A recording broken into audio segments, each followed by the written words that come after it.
NBA Draft Player Prospect Scouting Report Series. We are Sleepers Media. Today we are talking about one of our favorite players in college basketball history, the one, the only, Zach Edey. I think he's the most polarizing player in this draft class. Maybe people will fight me on that. There's a lot of uncertainty. There's a lot of unknowns. Nobody feels good at the top of this draft board on defining a franchise player. And nobody knows if there is a franchise player. And there's nobody who is kind of more all over the place on draft boards than Zach Edey. Some people believe he should be a lottery pick. Some people don't believe he should even be taken in the first round. What nobody can deny is the production in college. This is the two-time National Player of the Year. He took Matt Painter and Purdue to a national championship game. He is a one-of-one basketball player. And today we're here to try to break down what we think is going to happen to Zach Edey in the NBA. We're doing 75 of these, by the way, along with 75 player comparison, best case and worst case videos on the Sleepers Media channel, rolling 5 of these out per day. We made a big board with Brian Ralph and Riley Davis. You can see that full big board at NBA2KLab.com. There's a link in the description of this if you want to see that. But for now, we do Zach Edey, the 10th ranked player on our big board. Let's jump into our categories, Carp. I guess before we get to those, give the people your overview broadly of how you feel about Zach Edey, the basketball player. I just think that despite where people may fall on where they're at on him or where they rank him, you need to always end your description of Zach Edey with the fact that he is one of the most productive players that we've ever seen at the college basketball level.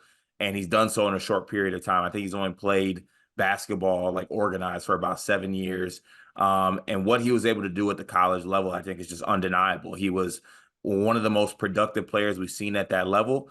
And I guess this kind of leads to the first category. So I'm go ahead and jump right into it because my one word to describe Zach Edey is singular.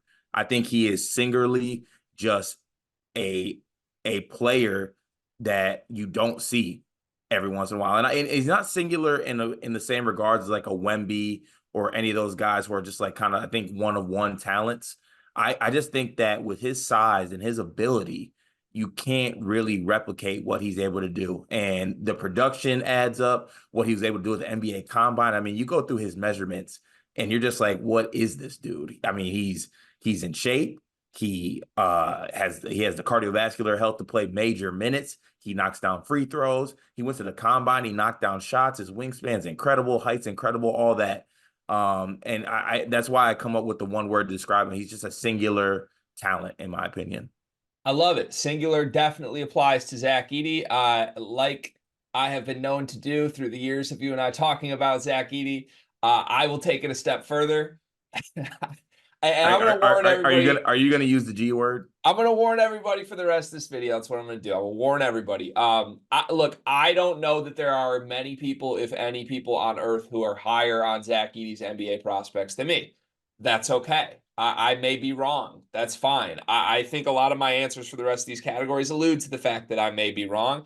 But I believe truly that if Zach Edey hits his one-of-one ceiling, the absolute best case scenario, he's going to be one of the greatest players in NBA history. I believe that's on the table here. Now, 99 times out of 100, that probably won't happen. But that's on the table because we've never seen a player like him in college basketball. And quite frankly, I don't know if the NBA's ever seen a player like him, which is why my one word to describe him is the G word. He's generational. He is a generational college basketball player. The question is, will he become a generational NBA player, or will he even be a good NBA player? We don't know the answer to that question yet, but it is undeniable. He was a generational college basketball player for all the reasons you said. He's completely singular. His size is unprecedented. His ability to move is unprecedented at that size. His stamina at that size, unprecedented. The shooting touch from the free throw line. Every other giant you've ever seen, like think Shaquille O'Neal, think I guess Yao Ming's the only one who didn't. You could send them to the free throw line, and that's how you beat them. That's how you stop them. You can't do that with Zach Edey. He makes the free throws. I think there are defensive questions, especially at the NBA level, but for who he is and what he does well, he's generational at it. This is a once-in-a-generation type player. We won't see another Zach Edey for a very long time. Category 2, is he more likely to hit his floor or his ceiling? You can't weasel your way out of this one. Do you believe that he is more likely to be the best version of himself or the worst version of himself? Oh, best version of himself. I have no doubts that Zach Edey is going to be successful in the NBA. Actually, I think he's going to hit his ceiling. This is a player who, and say what you want about it. He's been ridiculed his whole college career, even with the production, because people throw out the narratives that he's just tall, he's a free throw merchant, da da da, this, that, and the third. Don't really pay attention to any of that. This is a guy who has improved his game throughout his college career. You go look at freshman year Zach Edey tape or just IMG Zach Edey tape. And I'm not saying he was just an absolute scrub or anything like that, but his ability to change his body like he has, and also improve his game, which he has done, despite what people say, he has improved his game throughout his college career and has played for a very short amount of time, which I mentioned, I think going on 7 years of organized basketball. I'm betting on a dude like that to continue to get better and continue to thrive, possibly surrounded by better players and in better maybe coaching environments or something like that. Not no shade to Matt Payne or anything like that, but I think there is a level of development that happens at the NBA level with like player development and coaches that can even unlock players even more. Okay, I think your answer to this one makes sense based on what you believe Zach Edey's ceiling is. There are categories coming up that will let us elaborate on this in a little more detail. For me, I think it is actually more likely that Zach Edey hits his floor than his ceiling. That is because I believe his ceiling is what I said it is. Like I believe Zach Edey's ceiling is to end up like a top 20 player in NBA history if it happens. Like what if the 1 out of 1 happens? Is that likely to happen, Cart? No, not at all. Like absolutely. It is much more likely that Zach Edey is just like a bench rotation guy for 20 years. That pains me to say. That's not me saying I don't believe he's going to be good or worth it or helpful to a team. I think he's going to have a long, fruitful, great NBA career that most people, what I think Zach Edey's floor is probably what most people think Zach Edey's ceiling is. But for my own scale, where I think there's this window where he's special, it has to be that he's more likely to hit the floor that I see for him than the ceiling. Best team fit. This one's hard because we try to project like in the general range he's going to go. We don't know where Zach Edey's going to get picked. I really think he could get picked as high as 10th. I think he could fall to the second round. So I think every team in the league is on the table. Where could you see Zach Edey having a great fit in? So I want to shy away from the bring the Canada kid back to Canada and get picked by the Raptors. And I know everyone loves that. I would actually like the fit for the Thunder at number 12. And here's the reasons why for that. I think that Chet Holmgren, what he does defensively, can cover up for some of the foot speed and things that Zach Edey might lack, right? And also, SGA is one of the best pick and roll, just operating guys, I think. And having a guy like Zach Edey who can set screens for SGA, he can be a threat to roll and finish while also getting him a little bit extra space off those screens. I kind of like the idea if it would fit with the Thunder's kind of mantra and where they want to go, maybe starting a guy like Zach Edey, having Holmgren at the 4. And then if you want to make Zach Edey like a 15, 20 minute a game guy, just bump Holmgren back down to the 5 once Edey's on the bench. But I could see that fit being there. And also, I think if I'm not mistaken, yes, if you are able to put Zach Edey at the 5 and bump Holmgren to the 4, I think that can get them away from starting Josh Giddey, which I'm all for. That would be nice. Um, I really struggled with this one, and I'm gonna give you some honorable mentions, which is rare when we do this exercise. I thought about Philly because I actually think it would be fantastic for Zach Edey to be put on a team with a generational big man. Like I think him being on a team with Joel Embiid, needing to practice against Joel Embiid, would make him so much better, and he would figure out how to deal with the best centers in the league if he had to deal with that every single day. The reason it can't be Philly for me is because he wouldn't start over Joel Embiid. And that can't, the best fit for Zach Edey has to be somewhere he would end up being a starting big man. I did think about Toronto. I actually, I hear you on wanting to move away from it. I think he'd be comfortable in his home country. Like, I think there is something to that. Toronto, where Jonas Valanciunas had a fantastic career. there's a lot of comparisons between Valanciunas and Edey. I think it could work.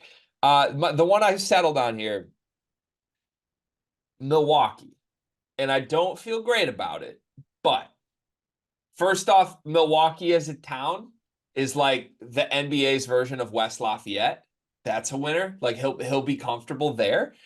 Second, I think you could see a little like handoff from Brooke Lopez to him at some point, where like these are like 7-foot big men with really nice touch and like drop coverage, block shots around the rim type stuff. And I think Edey could be better than Brooke Lopez. The gravity that Edey would provide for like Damian Lillard, Giannis is, I don't know. I want him to be paired with greatness. That's what I want. And at least Giannis is that. Lillard and Edey would work. And I can see the path of like you learn from Brooke Lopez for a year and then you take the job from him. Okay, I like that a lot more too because first, let's see here. First, I think almost 7 years in the league. First 7, 8 years in the league. Actually, sorry, first 5 years in the league. Brooke Lopez didn't even attempt a three-point shot. Mm-hmm. Did not attempt one. Now Brooke Lopez is getting up 6 3-pointers a game, 5 3-pointers a game, and shooting around 35%. Mm-hmm. Had the touch. I kind of like that. I didn't even think about that, but I kind of like that he comes under a Brooke Lopez's wing. And Yeah. like maybe he has the touch. Maybe he picks some things up from Brooke Lopez. Also, if he picks up like Brooke Lopez shooting, Zach Edey actually might become generational. Yeah. Like he might get to the point that you just brought up. No, I think he needs a vet at his position to like kind of mentor him. And then I think he needs greatness around him in some form because greatness bespeaks greatness. And that's what I want for Zach Edey. Peak year stats. I'm afraid of my answer on this one. What does the best season of Zach Edey's career look like? So I had 13 points and 8 rebounds a game. That's what I had him at. I mean, you got to think about it. Centers in the NBA, and this might be different for you because you consider him a generational center.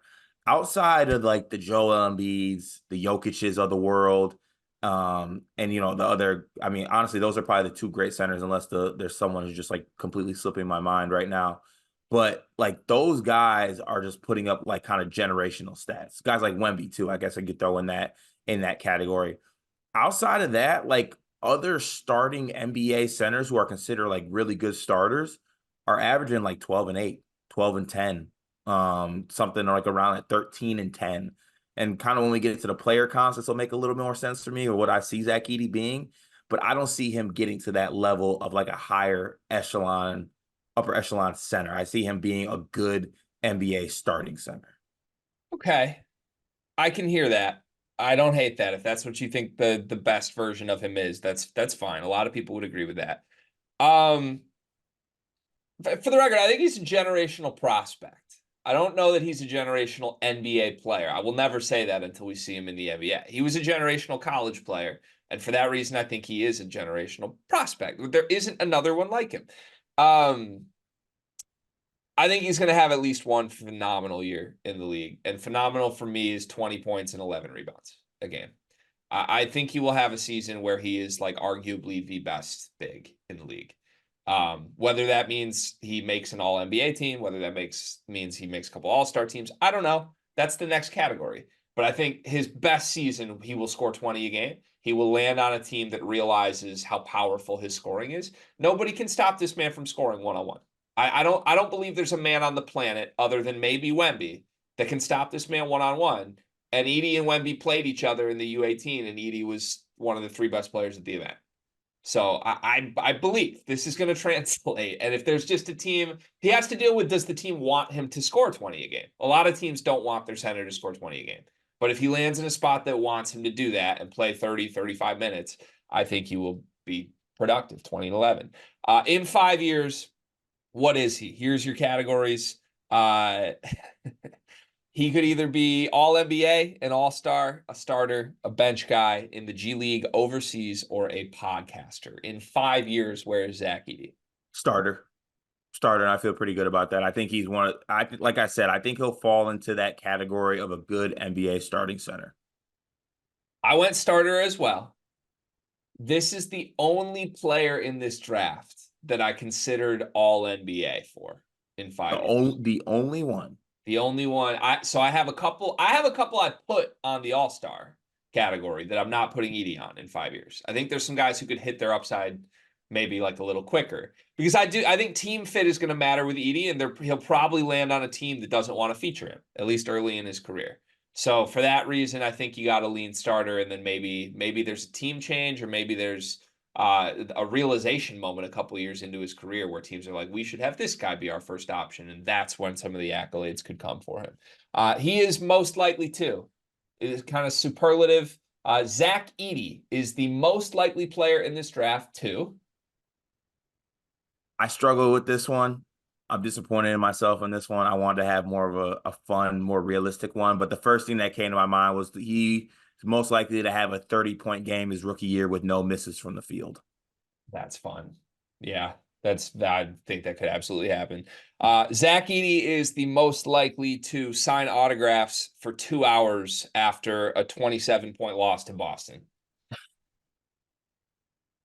I could see that. My guy loves to sign autographs. Absolutely loves it. Will not turn down. Will not turn it down. People love to get Zach Edey autographs too. It's great. Okay.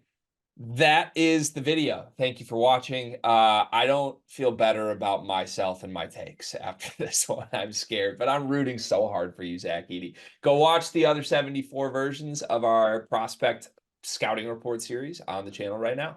The NBA draft is coming up, and I've got something awesome for you. We are partnering with the people at NBA 2K Lab. NBA 2K is the best video game on earth. The people at 2K Lab are making some awesome stuff to make that game even more fun, and they just launched their 2024 NBA Draft Simulator, where you can find the official Sleepers Media big board. We ranked our top 75 players in this draft class. Me, Carter, Brian Ralph, Riley Davis. We did it together, and it is featured on the 2K Lab NBA Draft Simulator. You can take control of any team in the draft, play GM with just one click, and see our entire rankings before these videos even come out. Check out the link in the description of this video to try out the draft sim for yourself, and you can find more mini games at nba2klab.com/NBA-mini-games.